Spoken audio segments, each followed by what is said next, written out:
Sa dinami-dami po ng mga kriminal at mga salot sa lipunan na dapat unahin at dapat doon gamitin ang resources of government at doon ipatupad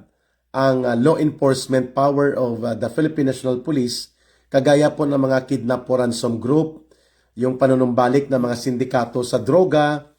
yung mga convicted na mga urban operative ng CPP, NPA, NDF, itong si Franz Castro na convicted sa kasong kriminal, child abuse, kasama si Saturo Campo, itong sumambulat na iskandalo ng kaso ng alleged rape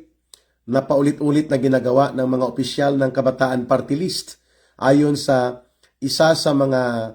miyembro nilang babae na nag-post po sa Facebook, at ngayon po ay napilitan ang Kabataan NPA Recruiter Party List ng Communist Party na magpaimbestiga daw. Yun dapat ang mga hinahabol.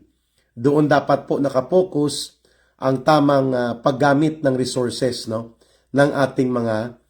kababayan, na hindi po dito sa mga lihitimo na mga personalidad na nagsisilbing mga kritiko ng gobyerno, sapagkat yan po ay bahagi ng demokrasya.